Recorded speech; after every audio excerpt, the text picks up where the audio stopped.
मोदी सरकार ने आंध्र प्रदेश में 60,000 करोड़ के निवेश से तेल रिफाइनरी और पेट्रोकेमिकल हब स्थापित करने की चंद्रबाबू नायडू की मांग को मंजूर कर दिया।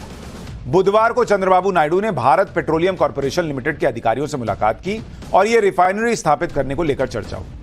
5 दिन पहले ही चंद्रबाबू नायडू और नरेंद्र मोदी के बीच दिल्ली में मुलाकात हुई थी। मुलाकात के 5 दिन बाद ही आंध्र प्रदेश के लिए बड़ी खुशखबरी भी आ गई, यानी नायडू की डिमांड तो पूरी हो गई। इसी तरह से बिहार में नीतीश कुमार की पुरानी डिमांड रही है कि भैया बिहार को स्पेशल स्टेटस का दर्जा मिलना चाहिए। हालांकि अब जेडीयू ये कह रही है कि अगर बिहार को स्पेशल स्टेटस नहीं भी दिया जाता तो कोई पैकेज ही दे दीजिए। बिहार के लिए स्पेशल स्टेटस या स्पेशल पैकेज की डिमांड के पीछे लॉजिक ये दिया जाता है कि बिहार के पास प्राकृतिक संसाधनों की कमी है। बिहार के पास ना कोई खदान है, ना समुद्री तट है। पहले बिहार झारखंड साथ थे, झारखंड में पूरी प्राकृतिक संपदा थी, अब वो उधर चला गया। कुछ राज्यों में सोने या हीरे की खदानें हैं, कुछ के पास लंबा समुद्री तट है, लेकिन बिहार का ऐसा कोई भौगोलिक लाभ तो बिहार को मिलता नहीं है। इसलिए बिहार जैसे राज्य को अलग से मदद दी जानी चाहिए, फिर चाहे वो विशेष राज्य का दर्जा हो या फिर विशेष पैकेज हो। ये बात बहुत दिन से उठ रही है, लेकिन यह भी समझना जरूरी है कि बिहार को स्पेशल स्टेटस मिलने से होगा क्या। आप सुनते हैं कि स्पेशल स्टेटस दे दीजिए, लेकिन होगा क्या अगर मिल गया तो? देखिए, जिन राज्यों को स्पेशल स्टेटस का दर्जा दिया जाता है उन्हें एक्साइज, कस्टम, कॉर्पोरेट और इनकम टैक्स में छूट मिलती है, यानी अन्य राज्यों की तुलना में टैक्स और ड्यूटी कलेक्शन का हिस्सा केंद्र को कम देना पड़ता है। केंद्र सरकार के बजट में 30% रकम विशेष राज्य का दर्जा प्राप्त राज्यों पर भी खर्च होती है।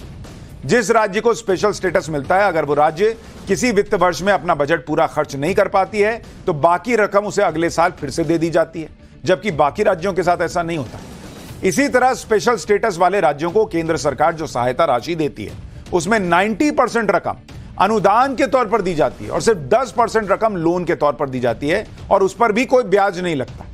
जबकि दूसरे राज्यों को सिर्फ 30% रकम अनुदान के तौर पर मिलती है और 70% रकम लोन के तौर पर मिलती है। तो बिहार को अगर स्पेशल स्टेटस मिला तो उसको टैक्स केंद्र को कम देना होगा, अनुदान राशि ज्यादा मिल जाएगी, लोन जो मिलेगा उस पर किस्त नहीं चुकानी होगी और दूसरे कुछ फायदे हों।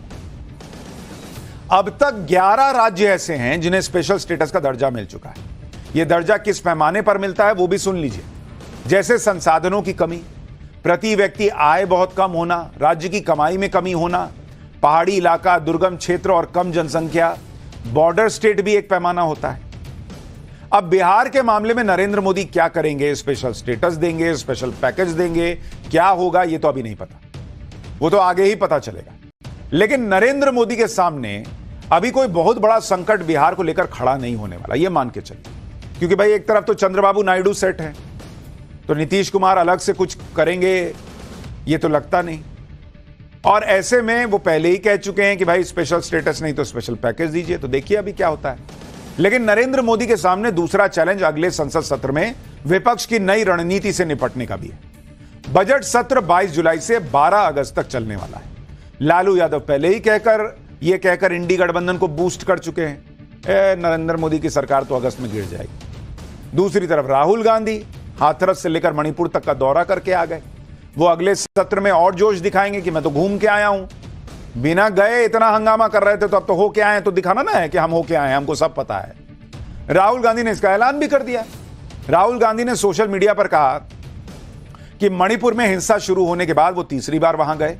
मणिपुर में कोई सुधार नहीं हुआ, राज्य 2 टुकड़ों में बटा हुआ है। प्रधानमंत्री को मणिपुर जाकर लोगों की तकलीफ सुननी चाहिए।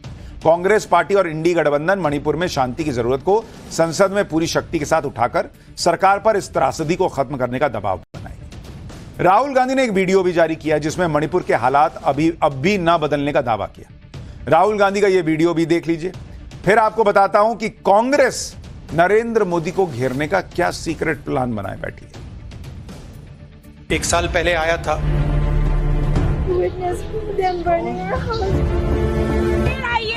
फिर आइए और अब आया हूँ, मगर दुख की बात है कि वो इम्प्रूवमेंट नहीं हुआ। हमने आपकी बात, सबसे पहले हम यहाँ आए, हमने आपकी बात उठाई, एक बार नहीं 2-3 बार हमने पार्लियामेंट में बोला, इन्होंने बोला, सब एमपीज ने बोला, कांग्रेस पार्टी के हम सारे के सारे नेताओं ने पार्लियामेंट में मणिपुर की बात उठाई और हम दबाव डाल सकते हैं और हम पूरा दबाव डालेंगे। राहुल गांधी मणिपुर की बात करते हैं, लेकिन उनकी ये बातें तब खोखली साबित हो जाती है जब यह पूछा जाता है कि राहुल गांधी सिर्फ हाथरस या मणिपुर की बात क्यों करते हैं। तमिलनाडु और बंगाल की बात क्यों नहीं करते? लेकिन राहुल गांधी को लगता है कि ऐसी ही राजनीति से नरेंद्र मोदी को घेरा जा सकता है और वो आजकल यही कर रहे हैं। हाथरस और मणिपुर का दौरा करने के बाद कल राहुल गांधी विदेश भी चले गए। वो विदेश में कहां गए हैं ये क्लियर नहीं है, लेकिन यह बताया जा रहा है कि वो 13 जुलाई को लौटने वाले हैं। राहुल गांधी को यही लग रहा है जैसे लोकसभा चुनाव में संविधान, आरक्षण और अग्निवीर का मुद्दा उठाकर आधी अधूरी भ्रम वाली बातें फैलाकर वोट मिल गए, वैसे ही विधानसभा चुनाव में भी हो जाएगा। इसलिए सूत्रों के हवाले से खबर यह आई है कि कांग्रेस ने इसी साल जिन राज्यों में विधानसभा चुनाव है वहां अलग अलग मुद्दे उठाने का प्लान भी बना लिया है। जैसे महाराष्ट्र में ये लोग प्लानिंग करके बैठे हैं कि संविधान, आरक्षण, किसानों की आत्महत्या, पेपर लीक, बेरोजगारी जैसा मुद्दा बनाएंगे। हरियाणा में संविधान, अग्निवीर, बेरोजगारी, महिला पहलवानों का धरना, किसान आंदोलन को मुद्दा बनाना है। झारखंड में इनका प्लान है कि संविधान, आदिवासी सुरक्षा, जल जंगल जमीन का मुद्दा और ईडी, सीबीआई का दुरुपयोग, ये सारे मुद्दे होंगे। 3 राज्यों में चुनावी रणनीति को लेकर कांग्रेस ने पिछले दिनों कम्युनिकेशन विभाग की बैठक भी बुलाई थी। बैठक में सभी राज्यों के प्रभारी, महासचिव, अध्यक्ष, कम्युनिकेशन प्रमुख को बुलाया गया था। कांग्रेस संगठन महासचिव ने सभी राज्यों को कहा है कि वो इन मुद्दों पर अपने अपने राज्य में उठाए, सोशल मीडिया पर भी माहौल बनाए। इस साल जिन 3 राज्यों में विधानसभा चुनाव है वो नरेंद्र मोदी के लिए भी बड़ा चैलेंज, क्योंकि ये चुनाव अगर बीजेपी ने जीते तो फिर नैरेटिव में उसकी वापसी हो जाएगी और ये चुनाव जीतना बीजेपी के लिए बड़ा जरूरी भी है। इस साल महाराष्ट्र में विधानसभा चुनाव होने वाले हैं। यहां बीजेपी गठबंधन की सरकार चल रही है। चैलेंज यह है कि यहां बीजेपी की सरकार होते हुए भी महाराष्ट्र में बीजेपी गठबंधन का प्रदर्शन फीका था लोकसभा चुनाव में और इंडी गठबंधन 48 में से 30 सीटें जीत गया। हरियाणा में विधानसभा चुनाव है, यहां भी बीजेपी की सरकार है, लेकिन लोकसभा चुनाव में बीजेपी की सीटें 10 से घटकर 5 हो गई। यहां बीजेपी के सामने चैलेंज है कि वो कैसे फिर से हरियाणा में अपनी सरकार बनाए। झारखंड में भी इसी साल विधानसभा चुनाव है, यहां इंडी गठबंधन की सरकार है। झारखंड के लोकसभा चुनाव में इंडी गठबंधन को झटका लगा था। झारखंड में 14 लोकसभा सीटें, यहां इंडी गठबंधन को 5 सीट पर ही जीत मिली, जबकि एनडीए के खाते में 9 आई। हालांकि झारखंड में जमीन घोटाले के आरोप में फंसे हेमंत सोरेन जमानत पर जेल से बाहर आ गए हैं और वो चुनाव में सिंपैथी कार्ड खेल सकते हैं। हरियाणा चुनाव को लेकर सब अपना अपना गुणागणित लगा रहे हैं। अभी से हरियाणा चुनाव के लिए गेम भी सेट होने लगे। जैसे आज बीएसपी और आईएनएलडी ने हरियाणा में मिलकर विधानसभा चुनाव लड़ने का ऐलान कर दिया। आईएनएलडी के साथ बीएसपी पहले भी गठबंधन कर चुकी है, लेकिन 2019 में गठबंधन तोड़ दिया था। अब फिर विधानसभा चुनाव के लिए आईएनएलडी और बीएसपी एक साथ आ गए। गठबंधन के तहत हरियाणा की 90 विधानसभा सीटों में बीएसपी 37 पे लड़ेगी। इस गठबंधन ने कहा है कि वो बीजेपी को सत्ता से बाहर करना चाहते हैं और कांग्रेस को सत्ता से दूर रखना चाहते हैं, जिसने 10 साल पहले हरियाणा को लूटा था। जिन 3 राज्यों में विधानसभा चुनाव है उनमें हरियाणा और महाराष्ट्र में किसानों का मुद्दा भी प्रभावी मुद्दा है।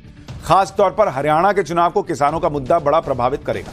और आप देखिए कि पंजाब, हरियाणा में एक बार फिर से किसान आंदोलन को माचिस मारने की तैयारी चल रही है। आज ही खबर आई है कि संयुक्त किसान मोर्चा ने केंद्र सरकार के खिलाफ विरोध प्रदर्शन शुरू करने का नया ऐलान भी कर दिया है। संयुक्त किसान मोर्चा एमएसपी की गारंटी, लोन माफी, इंश्योरेंस, किसान पेंशन जैसे मुद्दे पर अपने आंदोलन को रीस्टार्ट करने जा रहा है। संयुक्त किसान मोर्चा के लोग 16 जुलाई से 18 जुलाई के बीच अपनी मांगों से जुड़ा लेटर प्रधानमंत्री, नेता विपक्ष और संसद सदस्यों को देंगे। 9 अगस्त को संयुक्त किसान मोर्चा कॉर्पोरेट्स क्विट इंडिया डे मनाएगा और यह मांग रखेगा कि कृषि उत्पादन और व्यापार में कोई एमएनसी ना हो। यानी किसानों ने अपने प्रदर्शन का पूरा कैलेंडर बना लिया है और ऐसे वक्त में यह प्रदर्शन होने जा रहा है जब हरियाणा में अगले कुछ महीने में चुनाव होने